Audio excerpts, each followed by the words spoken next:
Salve, salve, guerreiros! A temática a ser abordada nesta aula será ética na administração pública. Para quem não me conhece, meu nome é professora Daiane. Na verdade, meu nome é Daiane e eu sou professora. Bom, vamos falar acerca do tema ética na administração pública. E por que esse tema é importante? Porque volta e meia lá consta como item no seu edital. Obviamente que a ética no setor público está diretamente relacionada com a conduta de seus agentes que ocupam os respectivos cargos públicos. Antes de adentrar ao tema efetivamente acerca da ética, é bom entendermos quem são esses agentes. E sim, eu utilizei o termo agente e não funcionário público. Por quê? A partir da promulgação da Constituição Federal de 1988, o termo funcionário público foi banido no nosso ordenamento. Professora, mas eu ouço quase todos os dias o termo funcionário público.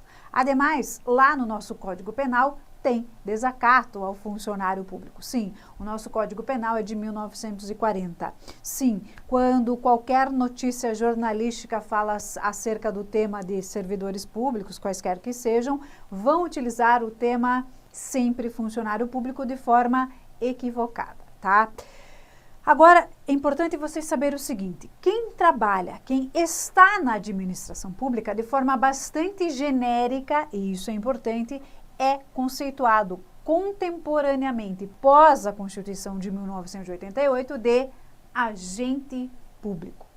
Professora, mas ele é servidor? Ele é empregado? O que ele é? Bom, aí nós vamos adentrar ao outro tema. Aí sim, qual que é o vínculo que essa pessoa tem com a administração pública, tá? Nós temos as pessoas que são detentoras de cargos públicos. E temos 3 nessa categoria. Quem são eles? Muito em breve vocês. Servidores públicos que mantêm um regime próprio. Por isso que é chamado de servidor público. O que caracteriza o nosso servidor público é a tal da estabilidade, não é mesmo? Que se adquire aí pós o estágio probatório. Aí também nós temos os cargos públicos, quem é detentor de cargo público, porém aquele que é o tal do vitalício, também faz concurso público. A vitaliciedade é uma característica para membros do Ministério Público, bem como da magistratura, os nossos juízes. E de forma muito esporádica, não.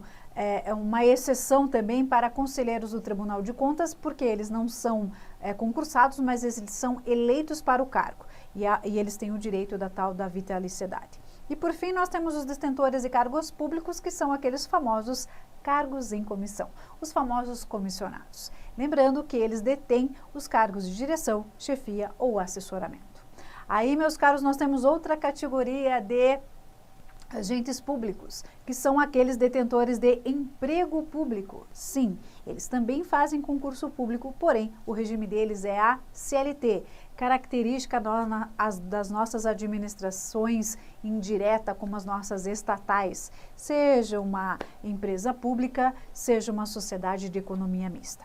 E, por fim, nós temos aquelas pessoas que desempenham uma função pública, ponto, porque ela está lá de forma excepcional, temporária ou transitória, são aqueles que são contratados por determinado período, né? Então, por exemplo, houve uma grande enchente em determinado estado, não temos tempo de contratar agentes de saúde via concurso, contrata-se essas pessoas, seja PSS ou não, ou de forma direta, chamada contratação direta da administração pública.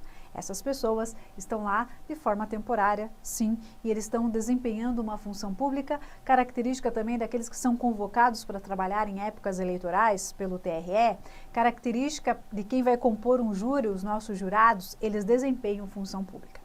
Estou fazendo esse introito porque qualquer pessoa que esteja na administração pública é visto como um agente público e ele deve manter uma conduta ética atendendo os princípios básicos da administração, vide o caput do artigo 37 da nossa Constituição Federal, tá? Tá, professora, e cadê os políticos nessa história? Porque quando falamos acerca de ética, primeira pessoa que vem à cabeça, né? A primeira categoria aí de agente público são os nossos políticos. Sim, eles também são agentes públicos na categoria agentes políticos, que não é uma exclusividade de político, mas enfim, aí é uma subdivisão que certamente, se no teu edital consta direito administrativo, você vai entender exatamente o que eu estou falando. Por que todo esse introito? Por que toda essa informação? Tudo isso para vocês entenderem o seguinte: qualquer, e eu falei, qualquer pessoa que esteja na administração pública, chamada de forma genérica de agente público, ele deve manter uma conduta ética, atendendo uns princípios éticos. Professora, eu vou fazer um concurso para o município. Professora, eu vou fazer um concurso para o estado. Professora, eu vou fazer um concurso federal. Independentemente do concurso que você pretende. Independentemente do cargo ou emprego.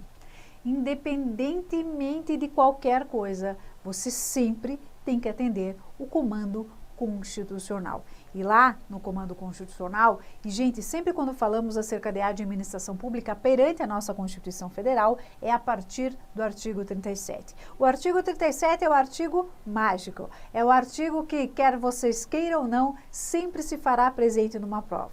Tá? Porque ele pode cair lá como noções de direito administrativo, ele pode ser explorado, porque não na parte ética, que é isso que nós vamos ver muito em breve. Ele pode vir explorado na parte de direito constitucional ou noções de direito constitucionais, ou, por que não, atualidades. Então, o artigo 37 é aquele famoso artigo que merece leitura obrigatória, constando aí no respectivo edital, tá?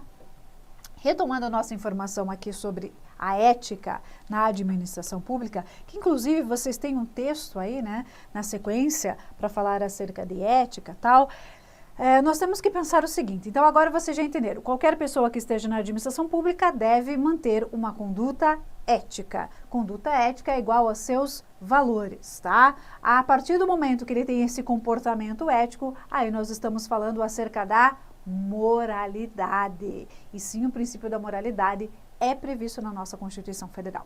Quando falamos a ética na administração pública, não podemos esquecer que o agente tem que ser ético. E a consequência disso é a prestação de serviços públicos. Por isso que vocês têm um subitem aí no material de vocês como ética e serviço público. Lembrando que tudo isso ainda nós estamos falando de uma questão teórica, não estamos baseando em lei e nem a nossa Constituição Federal, tá? Professora, meu concurso estadual, tá aqui a minha Constituição Estadual. Certamente a tua Constituição Estadual, o que é praticamente regra no Brasil, é uma cópia da nossa Constituição Federal, não se preocupe com isso, tá? Vamos falar acerca de ética e serviço público, tá na tela para vocês. A prestação dos serviços públicos tem como base o servidor público.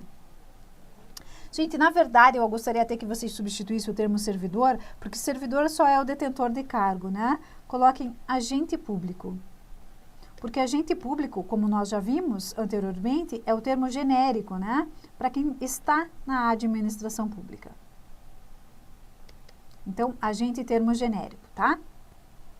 Esses servidores, olha aqui, ó, ou funcionários públicos, não gosto de funcionários públicos, mas tem um viés aí de doutrina que trata eles, vem justamente no meio social, porque são pessoas como eu e você.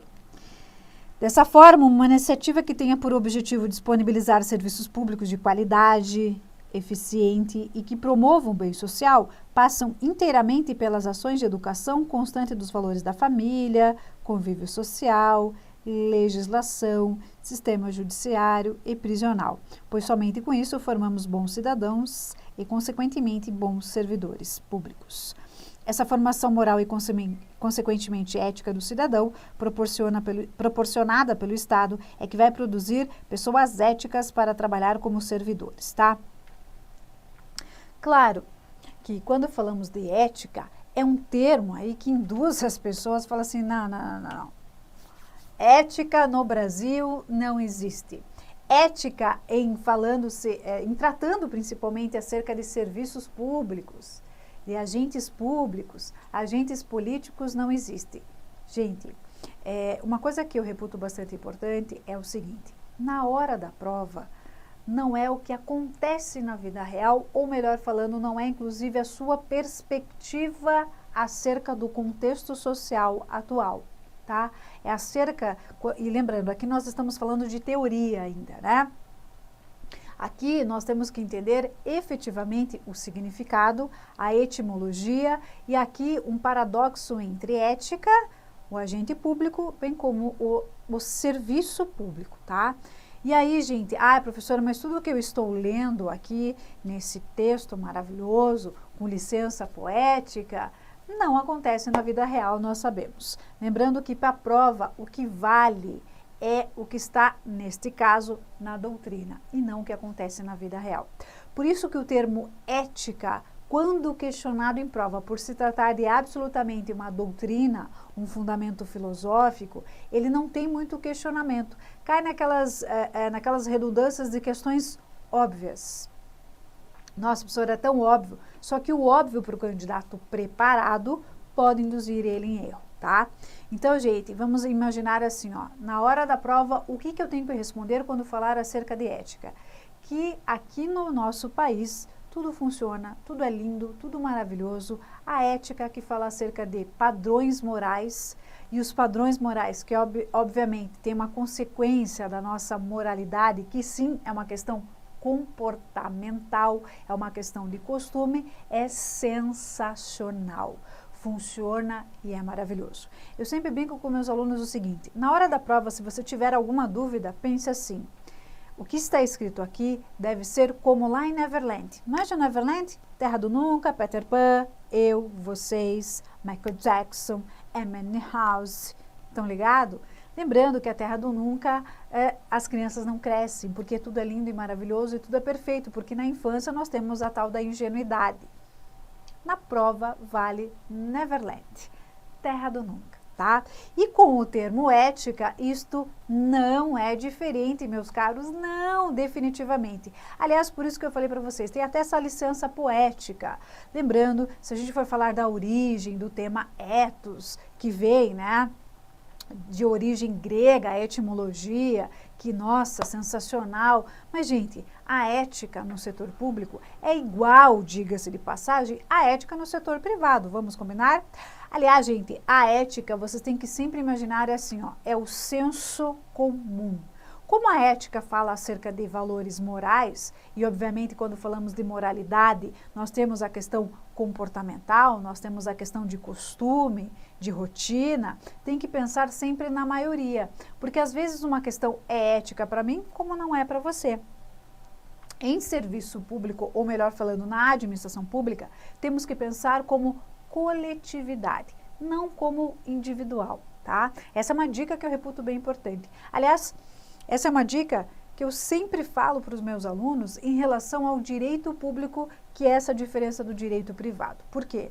No direito público sempre vai prevalecer o direito da coletividade, ao passo que no direito privado é o direito particular de cada um.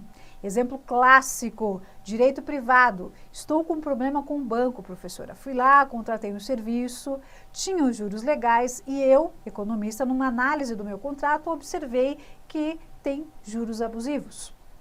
Vou fazer uma revisão desses juros abusivos, inclusive no próprio banco, vou tentar de forma administrativa. Aqui uma relação, de consumidor versus fornecedor de serviço, nesse caso, instituição financeira, banco, onde vai prevalecer o interesse, óbvio, particular, em primeiro momento, aqui no nosso consumidor.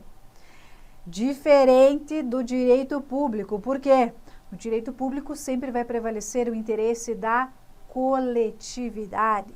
Vamos imaginar numa cidade onde o prefeito pretende fazer uma obra pública de embelezamento no centro da cidade.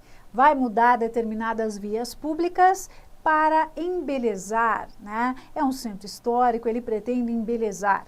Aqui nós vamos ter que considerar que não é ideia do prefeito particular, ele está fazendo isso pensando em seus munícipes, ele está pensando na coletividade. Ah, professora, mas vai atrapalhar o trânsito.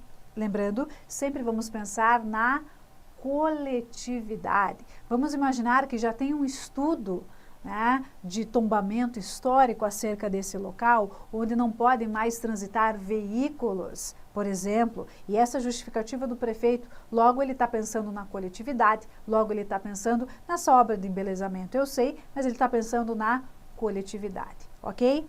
Então, a ética no setor público é sempre em razão da coletividade. Que, aliás, gente, basta imaginar o seguinte, como que funciona aí, no lugar que você trabalha.